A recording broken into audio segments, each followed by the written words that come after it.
أعوذ بالله من الشيطان الصلاة والسلام على أشرف المرسلين. أعوذ بالله من الشيطان الرجيم. بسم الله الرحمن الرحيم.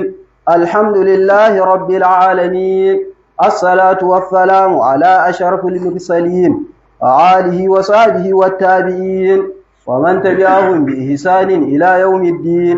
إنما الأعمال بالنيات وإنما لكل امرئ ما نوى. وأما إن كان هذا العقد بما يتعلق بالدين، amma idan ya kasance wannan ƙudiri na zuciyoyi ta annabawa ya zamo a bisa abin da yake rataye da addini, فلا يصح من النبي صلى الله عليه وسلم ba zai inganta ba a bisa wani annabi ko ga shi shugaban sallallahu ta'ala alaihi wa alihi wa sallama, إلا العلم به، face sai sanin wannan abu, ولا يجوز عليه جهله جملة، kuma ba zai yiwu a ce ya jahilci wannan abin a dunkula ba, لأنه لا يكاد أن يكون حصل عنده ذلك عن الوحي من الله، domin cewa hakan ba zai wofinta ba ga kasancewar ya samu hakan ta hanyar wahayi ce daga Ubangiji Maɗaukakin Sarki. وهو ما لا يصح شك منه فيه، Abinda ba za a samu kokonto ya inganta a cikinsa ba. على ما قدمناه، A bisa abinda muka gabatar maka da shi. فكيف الجهل؟ To ta yaya kuma za a ce jahilci zai samu bugiri? Wanda Ubangiji yake masa wahayi yake sanar da shi da abin da yake sanar da shi, shi yake ɗura masa, to kuma ta yaya za a samu wani abu na jahilci tattare da shi. بل حصل له علم اليقين، Bari dai ya sami ilimi na sakankancewa, أو يكون فعل ذلك باجتهاده، ko kuma ya kasance shi annabi zai yi amfani da hakan ta hanyar ijtihadinsa. فيما لم يزل عليه في شيء على القول، Fi ma lam yunazzil sa abin da ba a saukan masa da wahayi ba, wanda wasu malaman suke ganin cewa saɓani ne dama suka rarraba cewa shi shugaba sallallahu alaihi wasallama zai iya yin ijtihadi ne ko ba zai yi ba. Wasu malaman suka ce shugaba ba ta yanda za a ce ya yi ijtihadi, kwata-kwata shi baya ijtihadi. Wasu kuma malaman suka ce a'a, shugaban zai iya yin ijtihadi. To a nan ɗin kuma nan ma sai aka samu saɓani a cikin waɗanda suka ce zai ijtihadin. To wai idan ma'aikin Allah ɗin ya yi ijtihadi, shin a ijtihadin nasa za a samu wani ya yi babu wata tangarɗa ba a samu kuskure ba?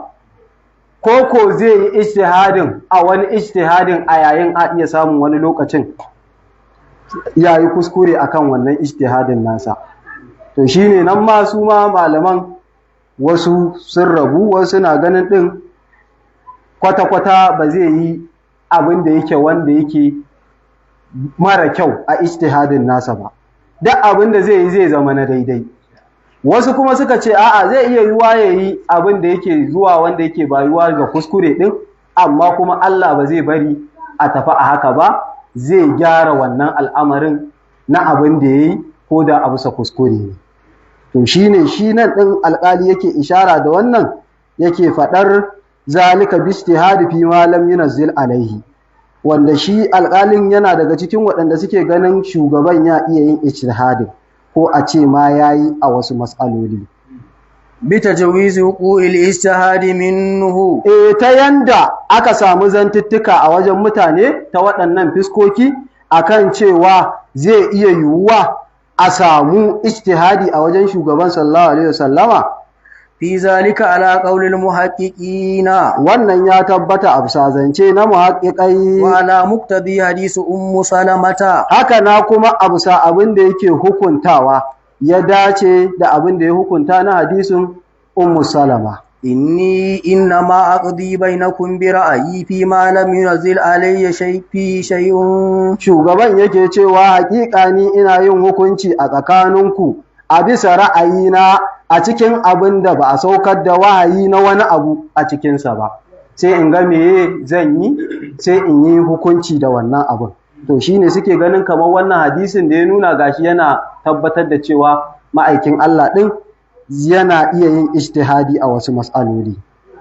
akhrajahu suqatu, Malamai amintattu ko a ce maruwaita amintattu sun fitar da wannan hadisi. wa ka qissati asra badarin, Haka na kama abin da ya faru a cikin kissar ribatattun yakin Badar, wal wanda ake ganin cewa abin da ya faru a nan a mas'alar da ya faru, kamar gashi shugaban sallallahu alaihi wasallama ya yi abin da yake na ijtihadi a cikinsa. Waɗannan ribatattu da aka ribato aka zo da su gaban ma'aikin Allah, to sai shugaba sallallahu alaihi wasallama ya ga tunda ba wani wahayi da ya sauka a kan ya za a yi da su, sai ya yi abin da Ubangiji dama ya umarce shi akan haka. Wa shawuruhum fil amri, ka yi shawara da su waɗannan sahabban naka a cikin wani al'amari da ka so kai shawarar da su. To sai shugaban ya yi shawara, ga ribatattu an kawo ya kamata a yi da su. To a nan sai aka samu mabambantan ra'ayoyi. Shi sayyidina Abubakar sai ce yana gani waɗannan ribatattu tun da dai kusan ‘yan uwa ne, daga ciki ma har da baffannin ma'aikin Allah. Sannan dukanninsu kowanne wancan ko yayye ko ƙanne ko an haɗa a can ko an haɗa a can. Ya ce to yana ganin saboda kunyarsu kada a ce za a yi musu wani abu, a ɗaura musu fansa. In aka ɗaura musu fansa, in ya so duk wanda iya ‘yan uwansa suke son sa su zo su ba da fansa su karɓe shi. Kaga addinin musulunci zai ƙara samun ƙarfi na wannan kuɗaɗen ko a ce dukiyoyin da za su bayar na karɓar fansarsu, wanda hakan zai jawo kuma mu ma mu ƙara samun ƙarfi mu yi tattali na yaƙin da za a yi gaba. Sannan kuma ya ce wataƙila a cikinsu a samu wasu kuma su ga dacewar musuluncin masu musulunta. To shi ne shawarar da Sayyidina Abubakar ya baya. Shi kuma Sayyidina Umar a ɓangarensa shi sai ya ce shi yana ganin kawai da a kakkashe su kawai a huta. To shi ne waƙi'ar da ta faru. To kuma sai ma'aikin Allah sai ya karɓi shawarar shi Sayyidina Abubakar. Saboda ma'aikin Allah ai ba mai so a zubar da jini bane ba, kamar da kissar shida mun karanta ta zuwansa ɗa'ifa. Kun ga da abin da aka yi mai jina-jina a wannan lokaci, amma shugaban aka turo mala'iku aka ce duk yanda yake so a yi da waɗannan mutanen, in ma so yake a yi musu ruwan duwatsu ko na wuta ko na meye, in dai ya yadda za a je a yi musu. Amma shugaban me ya ce? Sai ya ce a'a, yana fatan a tsakansa a samu waɗanda za su musulunta. Sai ya kafa hujja da wannan kuma ya ja aka kyale su ba a yi musu komai ba. To irin wannan abin ne sai ya ga shi irin ra'afar da yake da ita da irin jin kan na ma'aikin Allah, ita wannan sai ta jahi cewa kan shawarar Sayyidina Abubakar tafi. To shine bayan abin ya faru kuma sai aka samu wasu ayoyi sun sauka, wanda daga ciki malaman suke ganin cewa kamar daga baya Ubangiji ya nuna cewa shawarar da Sayyidina Umar ya bayar ita ce tafi dacewa, wanda wasu suke ganin kamar haka ne saboda wasu ayoyi da Ubangiji ya faɗa, kamar ayar da Ubangiji yake faɗa walaula kitabun minallahi sabaqa lamassakum fima akastum azabun azim. Ba dan alƙawarin Allah ba da ya yi a gare ku ya rigayi wannan abu da aka yi, to da sai Ubangiji ya danƙe ku da azaba wacce take mai tsanani. To sai suke cewa wannan abin kamar ya faru kamar haka ne, kuma suna ƙara duba da cewa sanda waƙi'a ta faru daga baya an samu shugaban sallallahu alaihi wasallama yana zubar da hawaye. To yana cikin wannan yanayin kuka, Sayyidina Abubakar ya zo ya ganye shi ma sai ya kama wannan kuka. Sayyidina Umar ya zo ya tarar da su, sai ya ce menene dalilin kukan, ya ji ko shi ma ya iya taya su wannan kukan, in ma dai bai zo mai kukan ba yayin da zai dai musu kara ya taya su wannan kukan. To duk waɗannan abubuwan sai malaman suke ganin kamar duk wannan abu yana hukuncin ko a ce shawarar sayyidina Umar kamar ita abin yake ƙarfafa. To wanda kuma aka koma ita kafin wannan ayata walaula kitabun minallahi sabaqa, to za a gano kuma siyaƙin. Saboda yanzu wannan kitaba ana magana ne kamar hadda ma'aikin Allah a cikin wannan magana. A ce ga Ubangiji yana cewa da ba dan kaza ba da ya danƙe su da azaba, kuma wa hadda ma'aikin Allah a ciki. To shine ake ganin ai ita ayan ma da ta yi magana a baya ai ba da ma'aikin Allah take ba. Tana magana ne akan sahabbai akan wani abu da ya faru.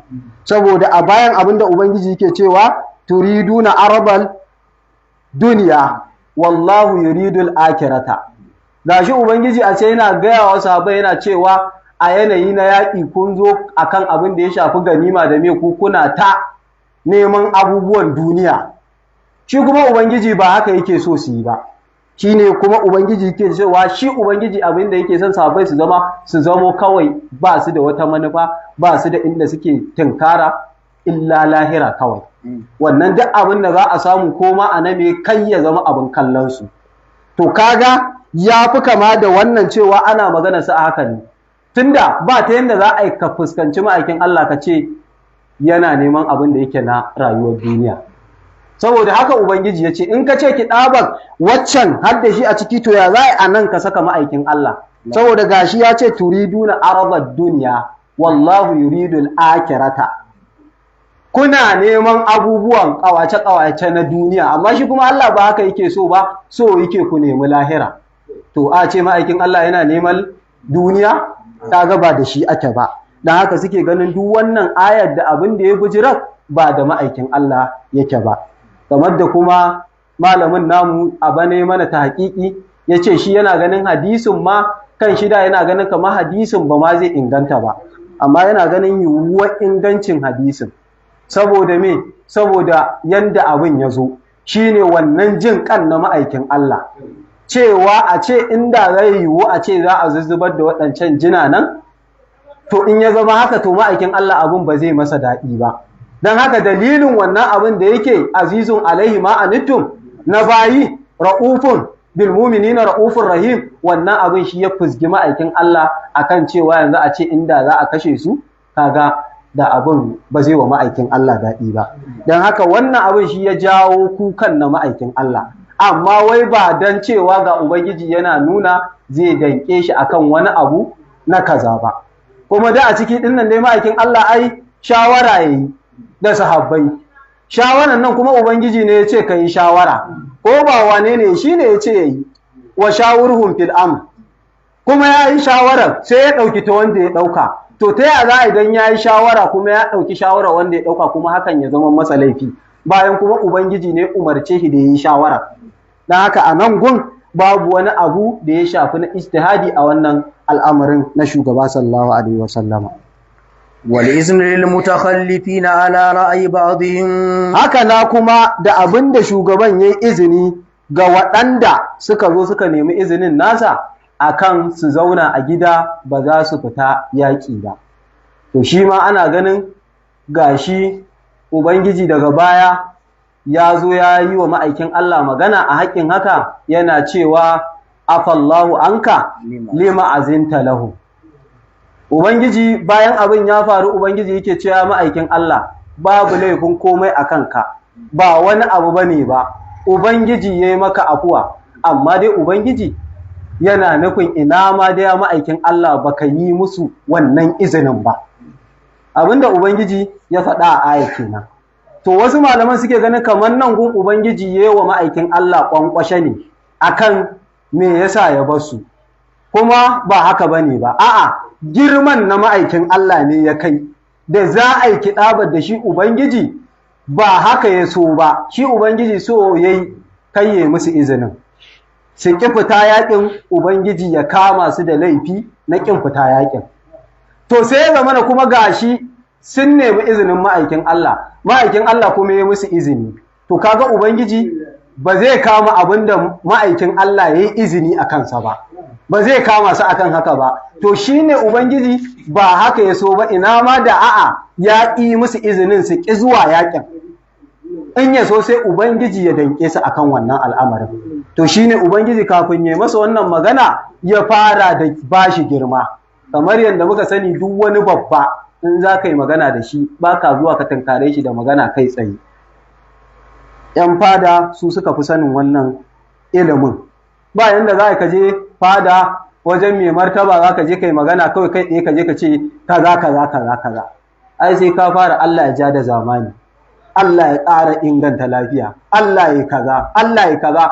Duk ka yi fadancin da za ka yi na kaza, sannan kuma duk maganar da ta biyo sai ta biyo baya.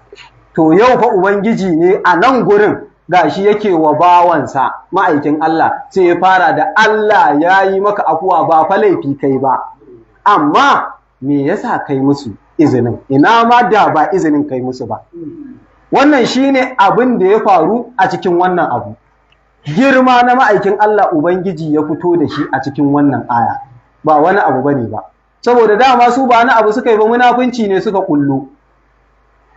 Mafi yawansu munafunci ne ya kawo su akan ba za su yaƙin ba, suka zo suka nemi izinin dan kasiji. Kuma shi ma a hakan ɗin, kaka ce ko ma'aikin Allah ɗin bai sani ba ne ba, Allah yana sanar da shi, ya san munafukan. Amma tun da an zo an nemi izini, kuma shi mai jin kai ne sai ya tafi a ya ba da izinin.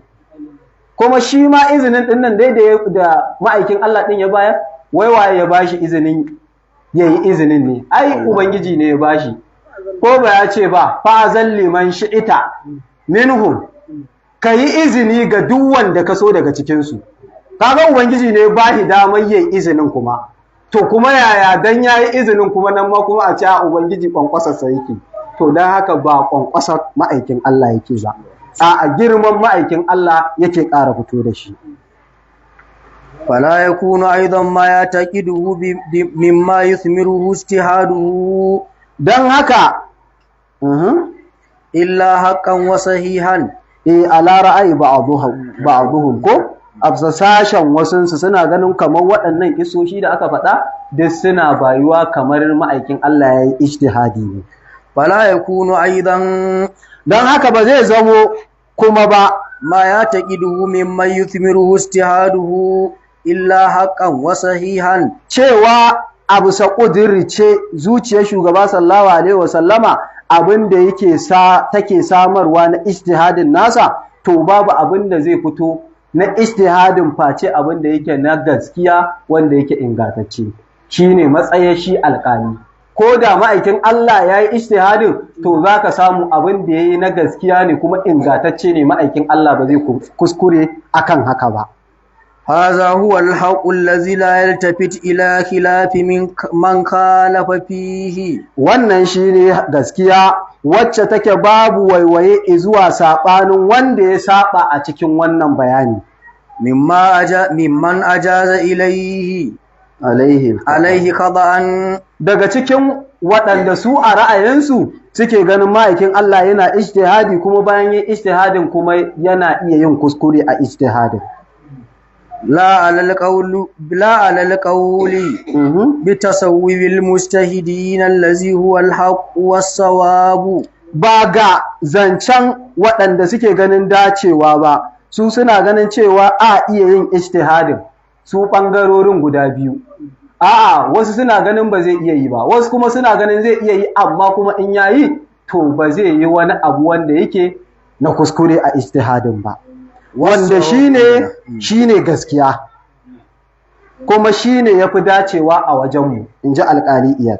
Wala alal qawlil akhari, ba gazance na ɗayan ba waɗanda suke ganin yin kuskuren. Bi annal haqqa fi ɗarfin wahidin li ismatin nabi sallallahu alaihi wa sallama, domin dai ita gaskiya tana a gefe guda ɗaya a cikin kariyar annabin mu sallallahu alaihi wa sallama, min al-qada'i fil ijtihadi fi shar'iyyati, a cikin yin kuskure a abin da ya shafi ijtihadi na cikin al'amura da suke na shara'o'i. Wa li'anna al-qawlu fi taqatti'atin al-mustahidina, dan haka wannan zance a cikin waɗanda suke ganin kuskuren a wajen yin ijtihadin inna ma huwa ba'dul istiqrar ash-shar'i to haƙiƙa wannan yana zuwa ne bayan tabbatuwar shari'a wa nazarun nabi sallallahu alaihi wa sallama wastihaduhu da kuma kallon na shugaba sallallahu alaihi wa sallama da tunanansa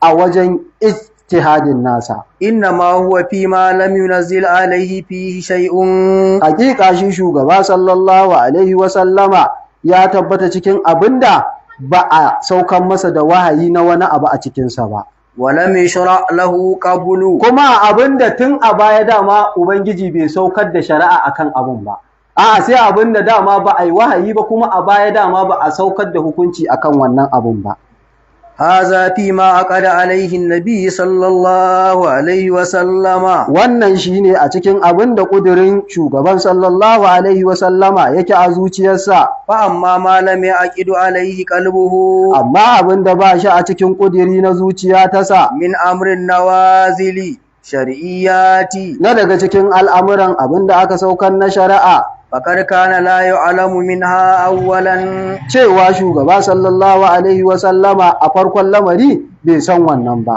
illa ma allamahu Allah shay'an sai abinda ubangiji ya saukan masa da shi ya sanar da shi daga wannan zuwa wannan saboda ita shari'a ta ma'aikin Allah ba lokaci guda ubangiji ya saukar da ita ba shi alqur'ani ba a saukar da shi jimla guda ɗaya ba ga ma'aikin Allah yau a saukar gobe a saukar jibi haka har zuwa sanda ubangiji ya ce al-yawma akmaltu lakum dinakum har zuwa wannan lokacin haka aka dinga yi to dan haka shi yasa zaka samu wani lokacin ba hukunci akan kaza gobe kuma sai a samu hukuncin jibi an yi na wannan jibi sai kaga wani hukuncin dan haka aka dinga yin shara'o'in na shugaba sallallahu alaihi wasallama hatta istaqarra ilmu jumlatiha indahu har aka tabbatar da ilimin jumlata a gare shi imma bi wahayin min Allah ko dai ya zamo daga wahayi daga Allah au izinin ko izini nasa ayyu shar'a fi zalika akan yayi shari'a a bisa wancananka wa hukumu bima arahu Allah kamar yanda ubangiji ya ce yayi hukunci zuwa ga abinda ubangiji ya sanar da shi ya nuna masa wa qad kana yantadhiru al-wahya haka na shugaba ya kasance a wasu mas'aloli yana saurara zuwan wahayi kasirun minha a cikin wasu da dama daga cikin ta walakinahu lam yamut hatta istafaraga ilma jami'iha indahu sallallahu alaihi wa sallama amma sai dai shugaba sallallahu alaihi wa sallama bai bar duniya ba har sai da Ubangiji ya cika dukkanin wani ilimin ta gabaki ɗaya a gare shi. Wata ƙarrarar ma'arifa haladaihi. Kuma Ubangiji ya tabbatar da sane-sanensa gare shi. Halatta haƙiƙi. Abu sa ta haƙiƙi abu na tabbatarwa. Wa rafa shakki. Kuma abu wanda Ubangiji ya ɗaukake masa kokonto a cikinsa. Warraibi. Abin da ya cire masa tambaba a cikinsa. Wanti fa'il jahali. Kuma abin da babu tsarmi na jahilci a cikinsa. Bil jumlati. Absa jumla ga baki ɗaya. Fala yasihu minhu al jahalu bi shay'in. Dan haka shugaba sallallahu alaihi wa sallama ba zai inganta a gare shi ba a ce ga wani abu da yake jahilta a kansa. Min tafasilu shari'i allazi umira bid da'wati ilayhi. A cikin abubuwan da suke na rabe-raben shari'o'i wanda aka umarta da ya kira zuwa gare shi. Iz la tuslihu da'watuhu illa ma la ya'lamuhu. Saboda me ai kiran na ma'aikin Allah ba ta yanda za a ce kiran nasa ya inganta zuwa ga abin da shi shugaban sallallahu alaihi wa sallama bai san shi ba. Ba yanda za a ce mutum bai san abu ba kuma a ce zai yi magana a kan shi kamar da larabawan sukan ce faƙidi shay'in la yu'dihi wanda bai da abu baya bayar da wannan abu bayan da za a yi mutum ya kamar da Hausa suke cewa in mutum zai ba da riga to a fara duba ta wuyansa to don haka ubangiji ya sa su sun zama cikakku masu ilimi akan abu a kowanne abun an zo to suna da ilimi wanda yake cikakke wa amma ma ta'allaka bi aqdihi min malakuti samawati wal ardi kuma da irin wannan ne irin ilimin da Allah yake bawa su annabawan da wanda ya ba shugaban sallallahu alaihi wasallama wanda babu kama kafar yaro a cikinsa. Ilimi ne wanda yake in ba shi Ubangijin ba wanda Allah ya tilawa wannan ilimin sai shugaban sallallahu alaihi wasallama.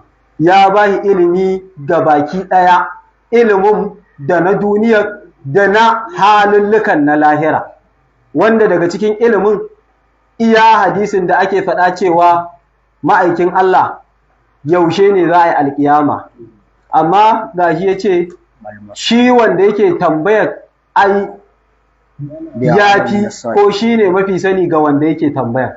Amma kuma me ai ga shi dai ma'aikin Allah ɗin ba umarni ya faɗa ba, amma kuma sai ga shi ana tambaye su alamominta kuma yana bayarwa, wanda duk alamomin nan a san da ya faɗa ɗin ba su, amma mu yanzu gashi muna gani waɗannan alamomin ɗin da aka faɗa.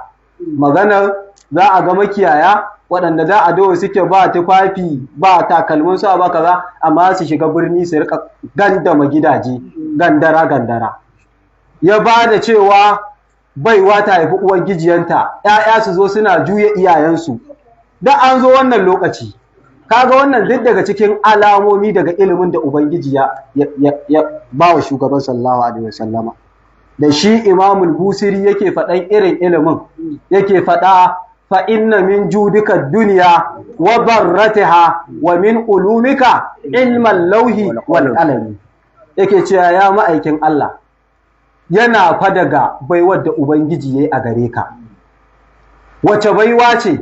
Judika duniya, samun ita kanta duniya saboda kai aka samar da ita duniya, wazarrataha haka nan kishiyar ita duniya lahira ita ma duk saboda kai aka yi. Wa min ulumuka yana daga cikin iliminka ilman lauhi wal qalami, ilimin lauhu da qalamu. To wasu suna ganin Imam Busiri wai ya ce wai ai an ba ma'aikin Allah ilimin wai Allah ga baki ɗaya. To, shi dama lahu da kalamu biya tara ilimin Allah ne? Ina wala yahituna bi shay'in min ilmihi illa bima sha'a. Ai, koko shi lahu da kalamun ba su a cikin wala yahituna bi shay'in min ilmihi illa bima sha'a. Suna ciki, duk wani hadisi yana ciki. Dan haka ilimi ne wanda Ubangiji shi ne ya san ainihin abin da yake nasa. Sai kuma abin da ya sanar da bayi na abin da ya so ya sanar da su, na gaibu na koyan al'amuransu. To, kaga shi Imamul Busiri, ka daga ilimin ma shi ba cewa yake ma'aikin Allah ya san ilimin lauhu da kalamu kawai ba. A'a, yana daga ilimin ma'aikin Allah, ilimin lauhu da kalamu, kenan wani yanki ne. Na haka ilimin ma'aikin Allah duk ya wuce inda ake tunani. Babu wani halitta wacce Ubangiji ya zuba mata irin wannan ilimin. Kuma ya ma'aikin Allah ɗin da hadisin da mun faɗe shi mun sha karanta shi a wannan majalisi mai albarka, wanda yake maganar wata rana bayan dare ya niƙa gefin asubashi yana cikin salloli, sai kuma ya ji wani yanayi wanda hakan ya sa shi ya kihingida.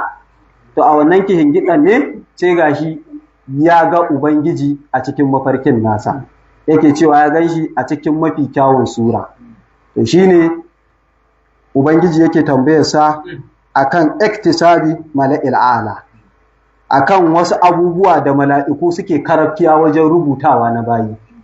Ya tambaye shi, fima yaktasimu mala'il ala, ya ce, ban sani ba Ubangiji. Ya kuma tambaye shi har sai da suka yi so uku. Sannan Ubangiji ya ce sai ya ji ya sa hannun ƙudurarsa ya dafa kafaɗinsa, sai ya ji wani sanyi ya tsaga ƙirjinsa. Ma'aikin Allah ya ce a wannan lokaci sai ya ji duk wani ilimi na ko menene Ubangiji ya sanar da shi. Kuma a lokacin ɗin sai Ubangiji ya kuma tambayarsa a kan me waɗannan mala'iku suke yin wannan abin. Me ya ce masa? Sai Ubangiji ya dinga sai shi ma'aikin Allah sai dinga zayyano su. Akwai gun kaza daga ciki akwai waɗanda suke tafiya masallaci, wannan takun da suke yi, to mala'iku suna rige-rige wajen rubuta ladansu. Daga ciki akwai wanda in yayi sallah zai zauna jiran wata sallah, ko kuma in ya idar da sallar yana zama ya ci gaba da zikirin ubangiji duk dan neman yadda ubangiji. Ma'aikin Allah duk ya zayyano yake faɗa duk sai ya ji ubangiji ya sanar da shi komai. To kuma ina magana wata ilimi a ce ga wani abu ma'aikin Allah bai sani ba, kuma shi wannan shi zai dinga kawowa irin labaran da ma'aikin Allah yake bayarwa na gaibu, wanda yake cewa a ƙarshen duniya za a yi kaza za a yi kaza za a yi kaza. Duk ga sunan suna faruwa kamar wanda muka yi misali da su. Yanzu da waɗanda ma'aikin Allah ɗin ya bayar da labarin nasu kamar yadda malamin namu ya faɗa, amma me su waɗanda suka karɓi saƙon a wajen ma'aikin Allah ba su da yanda ƙwaƙwalwarsu ba ta iya ba su yanda za su iya an so saƙon kwabo da kwabo yanda annabi ya faɗa su faɗe shi ba. Za su faɗi abin ne daidai da abin da ƙwaƙwalwarsu a lokacin take ba su. Yanzu idan ma'aikin Allah ya ba su labari ya ce za a yi jirgi da wacce suffa za su iya faɗan lafazin jirgi, su kuma ba lalle su hakaitar da lafazin da annabin ya faɗa ba, a'a ma'ana abin da ma'aikin Allah ɗin ya faɗa ta kawo a ƙwaƙwalwarsu da ita za su ba da labarin hadisan da suke bayarwa. Haka da abin da ya shafi judal ko za a zo lokacin da mahadi da shauransu duk gashi nan. Kaga daga cikin siffofin dujal ɗin da ake faɗa akwai wanda ake cewa yana da ido guda ɗaya, sannan kuma in kun bi shi ya ba ku abu mai daɗi ya ɗanɗana muku abubuwa masu ke daɗaɗa, in kun ƙi bin sa ya ɗanɗana muku azaba. To in ka kalla halin da duniya take ciki za ka ga a ƙwaƙwalwarka za ka hakaito cewa to ai a cikin lokacin ake ma. To menene ido ɗaya? Dala ce ido ɗaya. Duk duniya yanzu me ake bi? Dala ake bi. To su waye dalar take a hannunsu? Waɗannan turawan ne, ko ba su bane ba? To kuma su waye waɗanda in kun bi su za su ba ku daɗi, in kun ƙi bin su ɗanɗana muku azaba? Su ne suke yi dai. To in labari da ai ga 'yan Gaza nan ga 'yan Iran nan su ba da labari. Yau ɗin nan Iran ta ce duk ta bi Amerika duk abin da take so, an daina duk abin da ake shirin ai musu. Komai ya ƙare. Kaga duk irin waɗannan abubuwa ilimi ne da Ubangiji ya riga ya kinsa a ma'aikin Allah, wanda babu kokonto, kuma ilimi ne wanda kai ka san babu wanda Ubangiji ya taɓa kinsa masa irin wannan ilimin kamar sa. Sallallahu ta'ala alaihi wa alihi wa sallam. Kaga ilimin da na lahira da kuma ilimin na duniya. Wa amma ma ta'allaka bi aqdihi min malakuti samawati wal ardi. Sannan kuma ita kanta a wannan mas'ala ta ijtihadi da muka yi magana kanta, a ganin cewa ma'aikin Allah yana ijtihadi ko baya ijtihadi, to da saɓanin da malaman suka yi, sannan kuma da wasu ba'ali na ayoyi da an kalle su kuma za a ga ma'aikin Allah ai ba buƙatan maganar yin ijtihadi a gare shi, saboda shi ma'aikin Allah ba ijtihadi ne matsayinsa ba. Ijtihadi matsayin malaman al'umma sani, su ne suke da wannan matsayin na su ijtihadi. Amma ma'aikin Allah matsayinsa ya wuce wannan, shi ma'aikin Allah ta shari'i yake yi. Ma'aikin Allah duk abin da ya faɗa shari'a ce, ba wata makawa, kamar abin da Ubangiji ne ya faɗa. To don haka wanda yake shar'anta abu kuma ta yaya zai dawo, saboda in ka ce ijtihadi ai matsayinsa ya yi ƙasa. Don haka suke ganin wasu kwata-kwata ma'aikin Allah ba ta yanda ma za a yayyuwa a ce zai ijtihadi akan wasu al'amura. Sai dai kawai duk abin da ya faɗa ya zama ta shari'i, kawai aiwatar da shi za a yi. Saboda gashi Ubangiji yana faɗa wa ma yandiqu anil hawa in huwa illa wahyuha. Kaga wannan Ubangiji ne bashi wani tambari yace duk abin da zai yi baya zance a bisa san zuciya.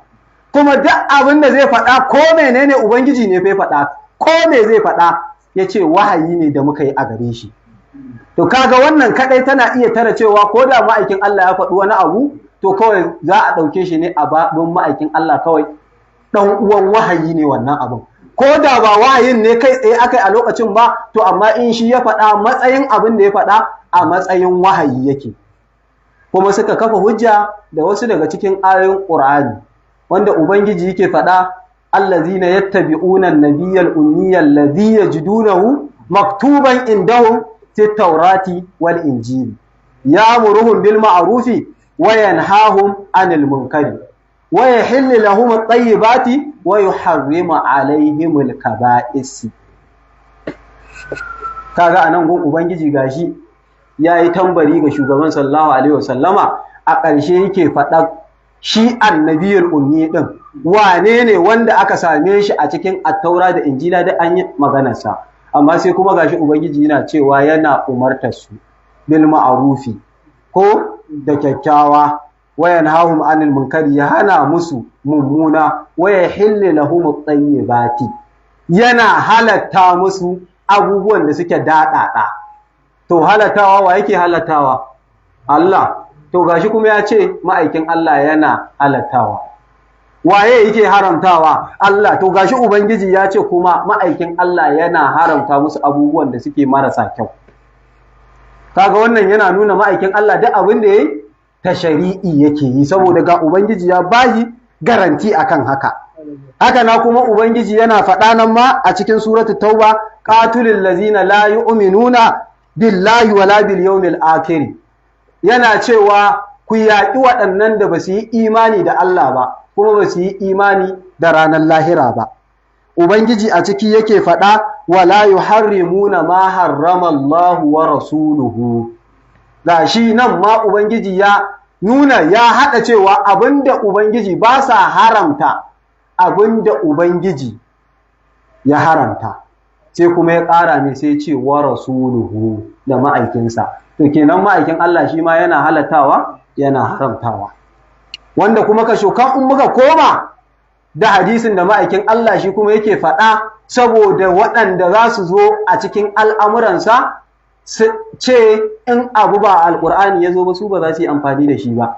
Ma'aikin Allah yake faɗa a wani hadisi, yushakur rajulu muttaki'an ala kari'atihi, ya kusata a samu wani mutum a harɗe akan karagarsa, yuhaddisu min hadisi, wanda za a zo a zantar da shi afsa hadisi na, a ce na ce kaza na ce kaza, amma fa yaqulu bainana kitabullahi, sai ya ce ai a tsakanin mu muna da littafin Allah, muna da Qur'ani, fa ma wajadnahu fihi min alhalal istahalallahu, sai ya ce a ai mu duk abin da muka gani a Qur'ani in na halal ne za mu halatta shi, ai ba sai mun yi amfani da maganar shugaban ba. Wa ma wajadnahu fihi min haramin, duk abin da muka same shi a cikin alqur'ani na haramun haramnahu, sai mu haramta shi. To shine ma'aikin Allah ya ce ala, to ku saurara, wa inna ma harrama lahu wa inna ma harrama rasulullahi misli ma harrama Allah. Ma'aikin Allah ya ce duk abinda shi din ya haramta shi, to wannan abun irin kwatankwacin abin da Allah ya haramta ne. To kaga wannan duk yana nuna cewa duk abin da shugaban ya faɗa a babi ne na shari'a, saboda ubangiji bai rabe tsakaninsa da shi ba a dukkan abubuwan da yake faɗa na shari'a. Na haka waɗannan malaman suke ganin ba ma buƙatar magana a ce ma'aikin Allah yana ijtihadi.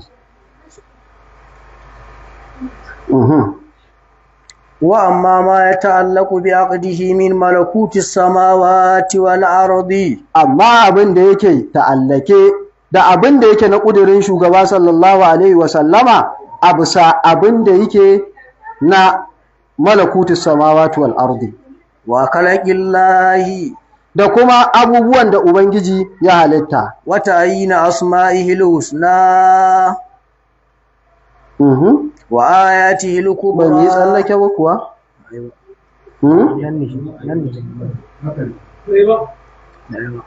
To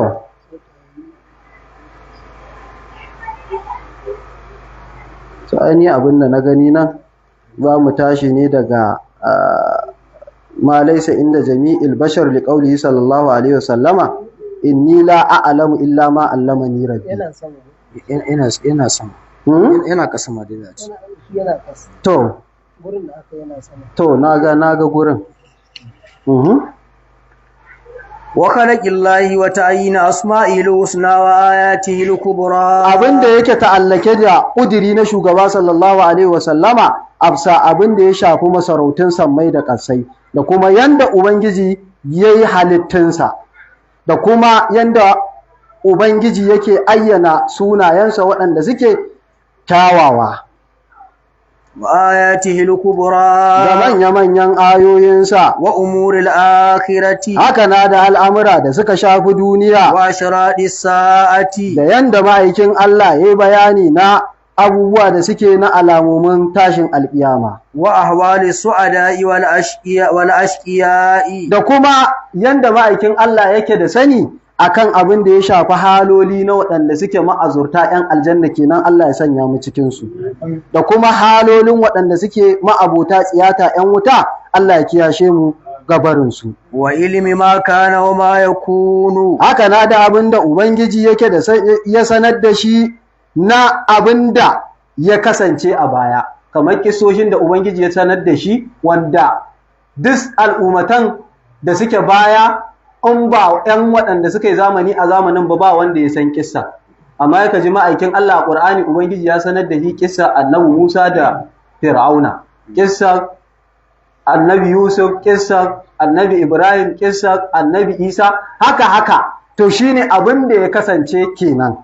Wa ma ya kunu kuma Ubangiji yake sanar da shi abin da yake kasancewa a zamanin nasa, da kuma abin da ma zai zo a nan gaba duk Ubangiji ya sanar da shi. مما لم يعلمه إلا بوحي Daga cikin abin da ba zai san shi ba face sai da wahayi. فعلى ما تقدم من أنه معصوم فيه To abu sa abin da ya gabata cewa tabbas shugaba abin kiyayewa ne a cikinsa, لا يأخذه فيما علم منه شك ولا ريب cewa a cikin abin da ya sani daga shi babu wani abu da zai riƙa na kokwanto ko abin da yake na tambaba. بل هو فيه على غاية اليقين Bari dai shi shugaba sallallahu alaihi wa sallama ya tabbata a bisa makura ta yaƙini. لكنه لا يشترط له علم بجميع تفاصيل Zalika. Ce dai cewa shugaba sallallahu alaihi wa sallama ba a sharɗanta a gare shi sanin dukkanin waɗannan rabe-rabe na wancananka. وإن كان عنده من علم ذلك Duk da cewa ma'aikin Allah akwai ilimin a gare shi amma ba kowanne abu ne aka yi masa filla-filla a kansa, musamman al'amuran abin da ya shafi duniya. Akwai abubuwan da ma'aikin Allah ya san su a dunkule amma ba tafsili aka yi ba. Ko kuma abin da ɗin Allah shi ya sanar da shi ya bayi ilimin fiye da na kowa, amma kuma akwai abubuwan da shi ma bai san su ba. Wannan sanin na Ubangiji ne. ما ليس عند جميع البشر Abinda babu a wajen ga dukkanin jama'a, domin ilimin ma'aikin Allah yadda wasu suke haɗa shi da za ka tattaro halittu ga baki ɗaya akan ilimin ma'aikin Allah, to gaba ɗaya ilimin ma'aikin Allah sai ya rinjaye ilimin na halittun baki ɗaya saboda yawan ilimin da Ubangiji ya bashi. لقوله صلى الله عليه وسلم Saboda faɗin shugaba sallallahu alaihi wasallama, إني لا أعلم إلا ما علمني ربي cewa ni ba na sanin wani abu sai abin da Ubangiji ya sanar da ni shi. ولقوله Haka na kuma faɗin nasa, ولا خطر على قلب بشر yana ba da labari akan abin da ya shafi aljanna, ta iya hakaito shi ba. Shi yasa ko misalin aljanna da ake bayarwa ake a irin abin da kwakwalwarmu za ta ɗauka. Ai aljanna duk ta wuce yadda ake tunani. Irin abin da Allah ya tanaza a cikinta ya wuce a iya misalta shi da abubuwan duniya. Shi yasa su larabawa da aka tashi don a nuna musu mecece aljanna, sai aka ba su da abin da yake mawuyaci a wajensu. Saboda me su ai gaba ɗaya ita Maka guri ne wanda yake na sahara, babu gonaki, ba za ka samu ruwa a gun ba.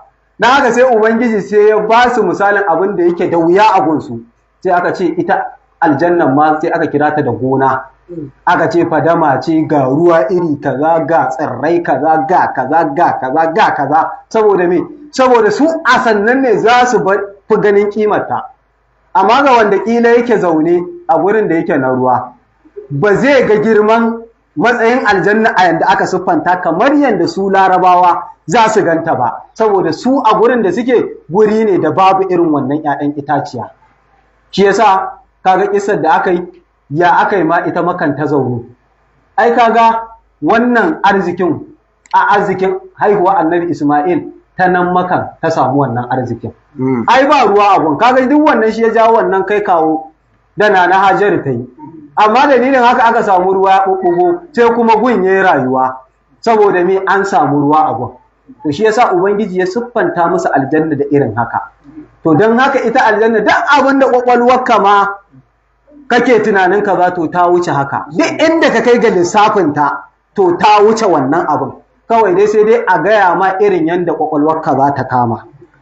Fala ta'lamu nafsun ma ukfiya lahum min qurrati ayunin. Ai gashi nan har Ubangiji madaukakin sarki yana faɗa cewa ita rai fa bata san abin da Ubangiji ya ɓoye mata a cikin aljanna ba, na daga abin da aka tanaza na sanyin idaniya. Bata sani ba sai dai in ta shiga ta gani. Wa qawli Musa lil Khadiri. Haka na faɗin Annabi Musa ga Khadiru. Hal attabi'uka ala an tu'allimani mimma ulimta rushda. Gashi yana faɗa irin wannan ilimi yake cewa shin bana bi ka ba akan ka sanar da ni daga cikin abin da ka sani na shari'a. To malamai a nan gun wannan suke gani to ya za a kenan da shi kissar sayyidina Kabiru. Gashi an ce da Annabi Musa ya je gun sai ya nemi ilimi. Shi kuma ba annabin Allah bane ba, shi kuma Annabi Musa annabin Allah ne. To yaya haka kenan? To malaman suka yi cewa zai iya yiwuwa a cikin al'umma a samu wani mutum ya fi annabin wannan al'ummar ilimi? A sauran annabawa don ba ma'aikin Allah ma suka duba shi babu wannan abin a kansa. Amma su sauran annabawa zai iya yiwuwa a samu saboda suna ganin kamar ga wannan abu da ya faru da shi annabi Musa da Sayyidina Kabiru. To shine a ciki dai suka ce abin da yake na ta haƙiƙi shine ba yanda za a Ubangiji ya aiko wani annabi a samu wani wanda ba annabin ba ya fi shi ilimi. Duk annabin da aka turo a cikin wannan al'umma shine ƙololuwa wanda ya fi kowa ilimi. Sai dai kuma Ubangiji yana iya ba wani bawan ilimin wanda ba a cikin shi al'ummar wannan annabin da aka aiko ba, ya iya ba shi fiye da haka. Kamar abin da ya faru shi ɗin da annabi Musa da Sayyidina Kabiru. Saboda shi annabi Musa duk a cikin isar da aka karanta babu inda Ubangiji ya nuna cewa yana cikin ayarin annabi Musa. Ba shi a ciki, ba kuma aiko shi a cikinsa ba. Shi dai Ubangiji ya ce masa ina da wani bawa yana can ka je ka nemi ilimi a gunsa. Kuma daga ciki ma malaman suka ƙara da cewa to ai wannan ilimin ma shi annabi Musa ya nema abun Sayyidina Kabiru, wanne ya bashi? Malaman suka ce shi Sayyidina Musa ilimin da yake da shi an bashi ilimi ne na shari'a, na zahiri. Shi kuma Sayyidina Kabiru sai Ubangiji ya bashi ilimi wanda yake na baɗini na haƙiƙa. Abin da ya faru kenan tunda an ka kalli kisa abin da ya faru ma kenan a cikin kisa. An je gu kaza shi annabi Musa an yi kaza ya ce don me za ka yi kaza, ya za a yi ka fasa wannan jirgi. An je gun wannan yaro ya ce ya za a yi ka kashe rai ƙarami wanda bai yi zunubin komai ba. An je wajen wannan garu da ya tazar ya ce ya za a yi ka tayar ba ka nemi tunda sun ƙi ba mu abinci na baƙunta ba sai ka nemi su ba mu ladan abin ba. Kaga ai da abin da ya dawo yana masa bayani. Za ku ga shi annabi Musa yana kallon zahiri ne na shari'a. Shi kuma Sayyidina Kabiru yana ba da ilimin ne a matsayin na baɗini na haƙiƙa. Abin da ya faru kenan. Kaga shi bai san cewa da ya fasa jirgin na farko dai ruwa bai hudu ya fito ba. Bayan an fasa jirgin ma dai a sahun farko. Ko? Ai ruwan bai fito ba, ballantana ya nitse. Sannan kuma me ya jawo ya fasa? Saboda ga wani sarki can yana kwacewa in ya ga jirgin lafiya lau. Jirgin nan kuma na suwaye na miskinai ne, waɗanda suke marayu da shi suke samun abin da su ci. Don haka aka hana yanda sarkin zai karɓa don su ci gaba da amfani da shi. Kaga wannan ilimi ne na baɗini, shi annabi Musa bai san shi ba. Shi wannan yaro shi ma ya ga lafiya lau, shi an nuna masa cewa yaron in ya girma kafiri zai zama, kuma in ya zama kafirin ma zai jawo iyayensa ma cikin kafircin. To ga ai gwara a rasar da shi, duk ɗan da zai zama ma fitina kuma to me amfaninsa. To shi ma abin da aka kenan, kuma ya ce Ubangiji yana nufin ne ya musanya musu wani ɗa. kuma ubangiji ya musanya musu. Shi ma wancan ya ce yayi ne saboda taskokin wasu marayu a ƙarƙashin gurin, in wannan bango garu ya faɗo cewa zai rufe taska a rasa inda take, yaran su rasa ta, amma in an tsayar da bangon tana nan ba za ta ɓuya ba, za su same ta. Kaga ilimi ne, wanda kuma shi kanshi wannan ilimin da in ka koma, shi annabi Musa duk ya faru da shi a karan kansa. To ba an sa shi a akwati ba? Shi me yasa bai nutse ba? Na'am? Allah ya kare shi. Ko? Ba ya kashe ba gibɗe ba? Shi ma ya aka yi. Na'am? Allah ne kare. A'a, shi ne ɗan uwan wannan kisan wannan yara. To, ba ya shayar da dabbobin ‘ya'yan annabi Sha'aibu ba? Shi da ya zo gun ba a yunwa ya zo yana neman ya rasa yadda zai bada ya to daga Madiyana? Aka ce cikinsa ya kore saboda cin ganye. Amma bai ga wannan ba, bai ga a biya shi ba, ya je ɗage wannan abin da sai mutane 10 ko 20 sun tare za su ɗage ya shayar da su. Kaga shi a kan shi a rayuwarsa Ubangiji ya yi masa irin wannan abu. To amma ga shi a nan gun kuma sai aka yi kaza. To da haka suke ganin cewa sayyidina Kabir ilimin da Allah ya bashi ne a ɓangare na haƙiƙa, shi kuma annabi Musa an bashi ne a ɓangare na shari'a. Shi ne bambancin su. Sannan kuma shi annabi Musa ba a aiko shi hakan sayyidina Kabiru ba. Alhamdulillah. To ƙarasa ku. Wa qawlihi sallallahu alaihi wa sallama, Haka na faɗin shugaba sallallahu alaihi wa sallama, as'aluka bi asma'ika al-husna, ina roƙonka ya Ubangiji ga dukkanin sunayenka waɗanda suke kyawawa, ma alimtu minha wa ma lam a'lam, wanda muka sani daga cikinsu da wanda ba mu sani ba. wa qawlihi, Haka na faɗinsa, as'aluka bi kulli ismin huwa laka sammaitu bihi nafsuk, ya Ubangiji muna roƙonka ga dukkanin wani suna wanda ka ambaci kanka da shi, lita'athurtu bihi fi ilmi al-ghaibi indak, ko Ubangiji ka burinƙinta da shi a cikin iliminka na gaibu wanda yake gare ka. wa qad qala Allah ta'ala, Haka na Ubangiji madaukakin sarki ya faɗa, wa kullu zi ilmin alim, dukkanin wani masani to akwai wanda ya fi sani, saboda kowa ba bai ɗaya yayi ba. Hatta su manzannin Ubangiji yayi tilkar rusuli faddalna ba'dahum ala ba'd, su kansu kowanne da irin matsayin da aka bashi. To haka duk a cikin mutane duk wanda kaje zaka samu kowa da irin matsayinsa da irin iliminsa, wani yafi wani. qala zaid bin aslama, Zaid dan Aslama ya faɗa, wa ghayruhu, haka na da waninsa, hatta yantahi al-ilmu ila Allah, a haka za a dinga yi wani yafi wani, wani yafi wani, wani yafi wani, har sai ilimi ya tike zuwa ga Allah. wa hadha ma la khafa bihi, Wannan abu ne da babu koyuwa a cikinsa, iz ma'lumatuhu ta'ala la yuhadu biha, domin shi sane-sane na Ubangiji maɗaukakin sarki abu ne da ba za a iya kewayewa da ita ba, wala muntaha laha, kuma babu matuƙa a gare ta. hadha hukmu aqdin nabi sallallahu alaihi wa sallama, Wannan shi ne hukuncin ƙudiri na shugaba sallallahu alaihi wa sallama fi tauhid wa shar'i, a cikin abin da yake na ɗayanta Allah da abin da yake na shari'a, wal ma'arif al umur ad duniyat, ta sane-sane da kuma al'amura na duniya baki ɗaya. Amanan min al'awali ya khaira hali, bizilli su'ali ya ɗabibi wa hakimi, ajirni min al-niran ya khaira hali, wa salli ala al-muhdar min ali hashimi, shafi'il wara yawman iza amru shaqqa.